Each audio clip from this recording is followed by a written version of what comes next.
Hi, my name is Erika Cresta Inana, and I'm going to discuss about the developing a transcultural relationship.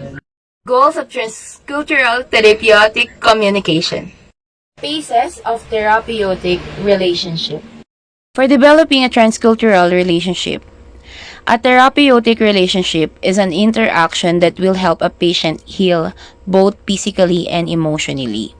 It is based on a professional relationship between a healthcare provider and a patient.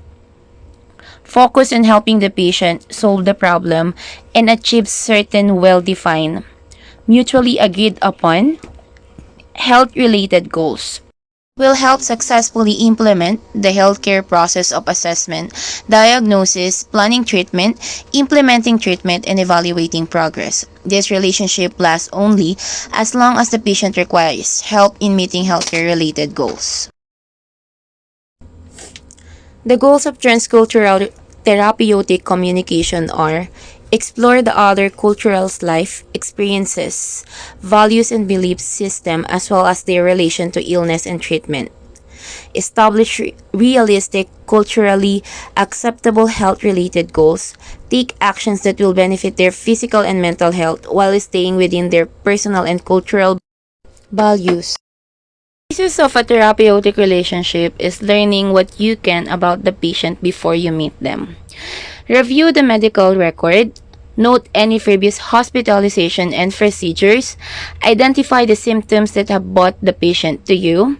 Speak to anyone who may have already cared for or treated the patient in a previous visit, especially information about emotional state or cultural background.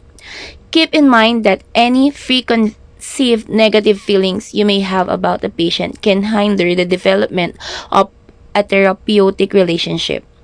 Patients are individuals who may not fit any stereotypes we may have about a culture. On my understanding, building a transcultural relationship is like understanding the needs of our patients, knowing about their values and beliefs so we will know how to approach them. It is like finding a common ground with the patient and incorporating their culture into the plan of care. Learning about building a transcultural relationship is knowing how to provide a quality care.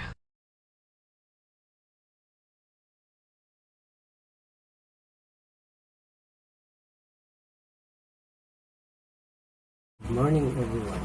I'm Danilo E. Angelo Mario, your caregiver.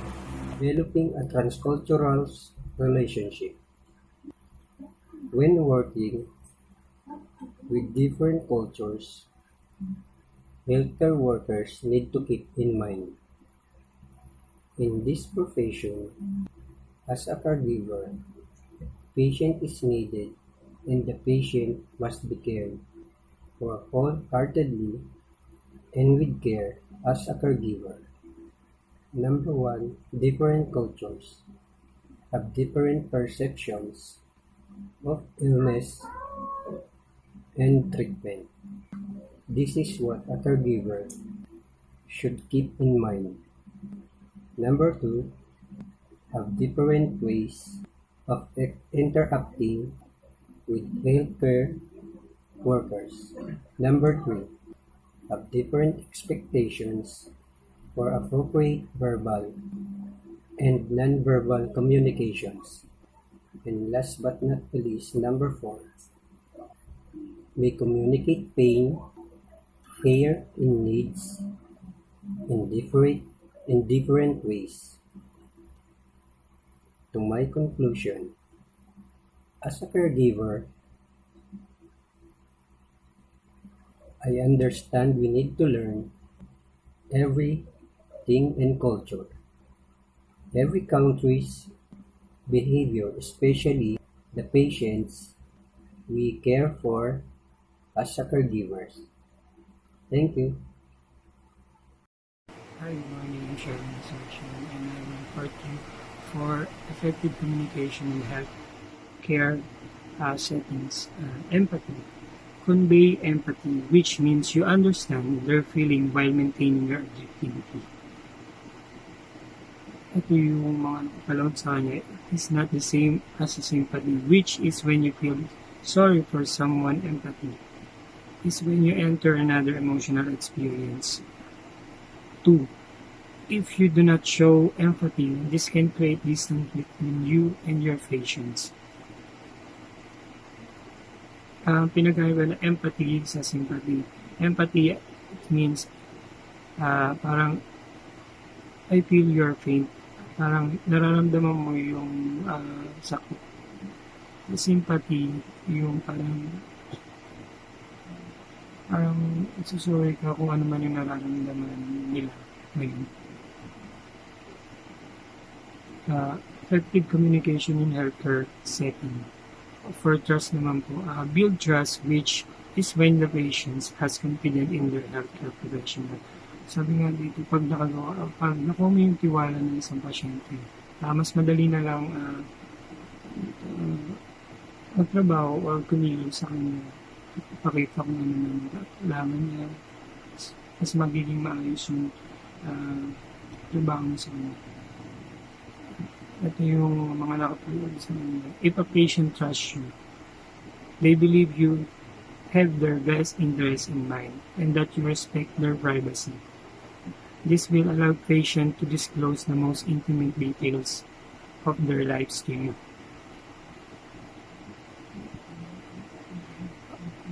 2. Some patients, especially Asians, tend to express their emotional issue as a physical issues. Number 3. Patients who have encountered abuse in their lives may be distrustful of any authority figures, including healthcare workers. Patients, yung mga pasyente daw na nakakaranas ng abuse sa kanilang buhay, parang nawawala ng tiwala sa mga tao or kahit na sa mga healthcare workers. Thank you. Good morning. I am Leah Medina reporting effective communication in a healthcare setting. Report. Effective communication in a healthcare setting. Report. Establish rapport, which is a warm friendliness that the two people are comfortable with each other. You can help build rapport by discussing non-healthcare related information with the patient. For example, the doctor comes in your room, they see that you're wearing basketball jersey for a specific team, that your doctor might ask you a few questions like, are you a fan of the basketball team? Or do you play basketball? Or do you follow and watch basketball? And what's your favorite team? They're not just being a nosy. They're just trying to get to know you and build that rapport. This will help the patients trust acceptance and sometimes admitting that you have a similar issue. For example that build trust. Insomnia. Now, it is not appropriate for healthcare workers to share their medical history in total with patients, but if there's a specific situation that seems very similar to what you've experienced, mentioning it in passing can help build that rapport. Katulad po ng ng table na nasa gilid po, ang report daw ay binubuo ng ask and use their name, active listening, ask question, show empathy, find common ground, follow the lead, and be genuine. Effective communication in a healthcare setting. Active listening. Active listening, which is when you give verbal and non-verbal clues that show you are interested in the patient. Use the Solar technique. Now, before we move forward, I just want to briefly address the concept of active listening. If talking to your friend and their face is in their phone and they're making grunt every once in a while, you know they're not paying attention to you. Whereas, if the person is following the story, asking questions, not looking at their phone, making eye contact, you know that they're listening. So you're simulating that kind of experience. In a professional relationship, is so social S is for sit facing the patient. It implies interest in the patient and what they have to say. O is for open posture, hand on your lap or on your notebook, legs across. This posture not threatening and non-authoritative. Avoid defensive or aggressive postures such as your arms crossed over chest, your hands on your hip, and hand and that's kinda dalagang Pilipina pose. L. L is for lean towards the patient while they talk. This demonstrates and conveys concerns and interest. E is for eye contact, which also conveys interest, whereas lack of eye contact demonstrates lack of interest or even worse, disrespect. You must also be friendly. Eye contact without friendliness could be perceived as aggressive or disapproval. In different cultures, they react differently to eye contact. So be aware of it. Again, some older Asians see eye contact is very disrespectful, whereas someone who's been uncultured and culturated and as part of the American construct of what is it to be American in terms of eye contact, meaning is your way of showing friendliness, trustworthiness, that's going to be different experience than with someone who might see it was disrespectful. Also remember, if you're staring at someone and you're not smiling, you're just being weird. Kung minsan, sign ito ng galit. For example po, 'di ba, yung parents natin pag tinititigan tayo, ibig sabihin umayos ka na or else tatamaan ka, 'di ba? Then last, R is for relax. Be comfortable and smile in a friendly way, not in a creepy way. And here's all those selfies come in a handy figure out. And smile. It's not effusive. You don't like you're crazy and you also have a certain warmth to that smile. Sometimes hindi kasi tayo nagpe-pay attention kung paano tayo nag-smile or yung facial expression natin at minsan nagmumukha na rin tayong weird at nakakatakot because of it. So be aware of that. Feedback. Provide feedback. You may have to give information about behavior that needs to be modified. People never like to be wrong, so you have to be sensitive during this. And again, criticism will shut a person down very quickly. You want to describe the behavior but not criticize the patient. Never ever. And the behavior is not exercising or smoking. and you're not criticizing the person, you're critiquing the behavior. They engage in the specific focus on the details of the behavior. So if you have a patient who is promiscuous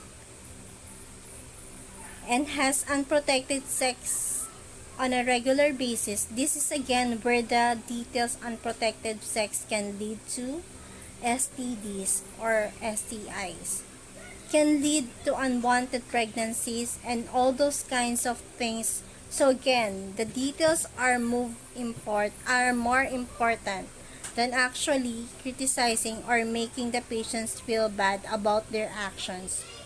Focus on behaviors that the patient can modify, like can you use birth control like pills, condom, at kung yung patient mo naman nag-smoke, can you begin to use the nicotine patch, or how about nicotine gum, or yung nilalagay nilang parang straw dun sa taas po ng sigarilyo.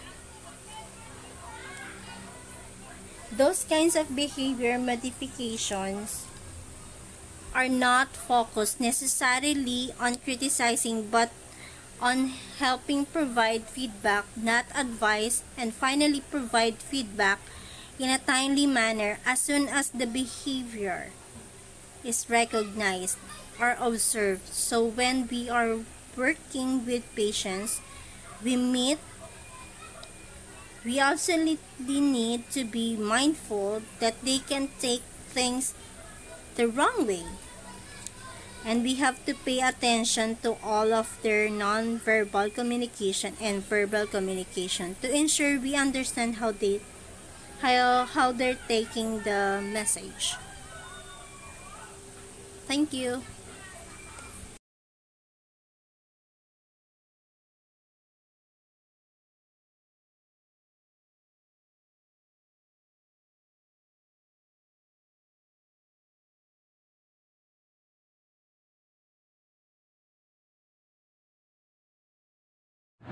Specific communication techniques continue. You should pay attention to nonverbal cues, especially when their words do not match their nonverbal cues. So the difference between verbal communication and nonverbal communication is the use of words to convey a message. Some forms of verbal communications are written and oral communication. Nonverbal communication is the use of body language to convey a message. So you should know how it miscommunicate the action and words that they've said. For example, I am smiling, but the feelings that I have is I'm angry inside. So you should pay attention with the posture, gesture, facial expression, use of personal space, use of touch, frequency of eye contact. And also, some cultures do not necessarily say a lot, but they make noises. So some part of the nonverbal cues is they make sounds and they make noises like Those will tell you if they are angry or not. Next is movement. You will know if they are in pain or they are in stress. Also reflexes and how they use the silence. We have to be respectful if they wanted to have a modern medication or a herbal medication. If you don't agree with them, and it's all about respecting. So you should respect what they believe if they wanted to have an herbal medication or a modern medication. And also we have used therapeutic touch, but only when it's acceptable. It is more acceptable to touch a child in a therapeutic way than adult. To some of the children, it's much better to touch or hold a child instead of adult. Because some of adults, if they are so very maselan, and much better na pag kids, kasi usually pag kids talagang hinahawakan ng mother or any part of the family. So Hispanics tends to welcome therapeutic touches, and then avoid touching Vietnamese, Cambodians, Hmong or Thai children on the head when you first meet them, because these cultures believe that the head is the site of the soul. So you must respect their culture. And then we have, when working with adolescents, you can touch their hand or shoulder, but avoid any obvious signs of emotions. Because again, dealing with adolescents, you must be careful with the feelings.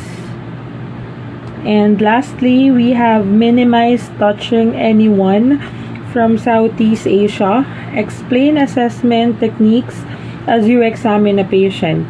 Southeast Asia countries include Cambodia, Laos, Burma, or we should say Myanmar, Thailand, Vietnam, Malaysia, Brunei, East Timor, Indonesia, Philippines, and Singapore.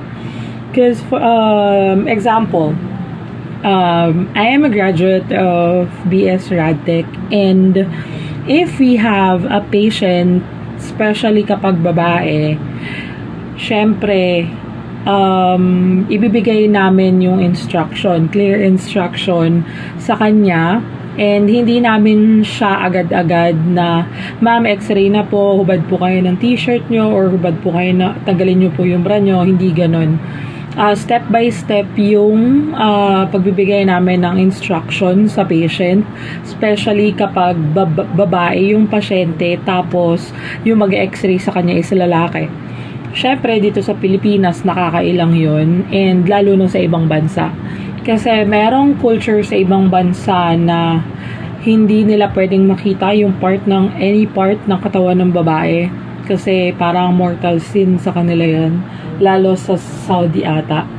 Yun, kaya mas kailangan clear yung instruction mo sa kanila, and naiintindihan nila kung paano mo i-instruct sa kanila yun. So, ayun lang. Hey everyone, it's Jasmine Babak, your caregiver. I'm going to give you tips on how to establish a good patient's rapport. A rapport is a close, harmonious relationship in which the people or groups concerned understand each other's feelings or ideas and communicate well. Of course, every one of us wants to start our day good, and we want our patients to have a good impression about us because it will help our day go smoothly and help them think positive about us. That will allow for an open line of communication. First thing we want to do is respect their privacy because these patients have different dilemmas. Mostly are confined on a four-corner room. We tell them what time to eat. We tell them what time to take medicine. We dictate everything as instructed to us by their physician. The very first thing is so simple, but it goes a long way. It is always knock on the door before entering. Knock 3 times and wait for the patient's response. If there is no response, wait at least 5 seconds, then come in and close the door. It's just like saying that, I know it's your room and I respect your domain, but I just want to come in and see you and provide care for you. Is it okay? That will put in the patient's mind, oh wow, I really like that she's giving me respect. So always knock. Second is to keep them covered, especially if you're gonna walk them down the hall in the hospital. Because the gown that we put our patients in, they cover in the front, but they're flap open in the back, and that's not comfortable to be in. Always put scarf or blanket around them.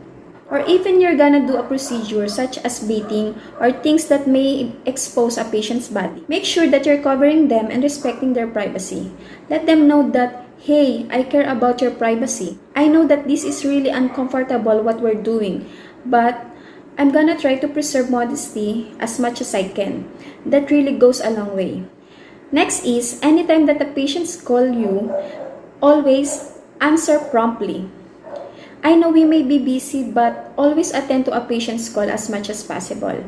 Let them know that you care, that you're there to take care of them, and that their needs are very important. Always remember that they are sitting in a room watching a clock going around or feeling like he's stuck in a box and nothing's going right on for them. And then they call you. They're just waiting on you. It's just that time goes slowly for them. Then, respect cultural differences. Different cultures approach differently, so you want to make sure that you brush up on your cultural differences.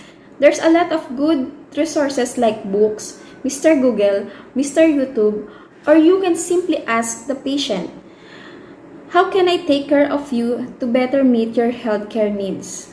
Always ask them because some and certain cultures have different ideas of how women should not see the men undress or not allowed to see or talk to other men alone.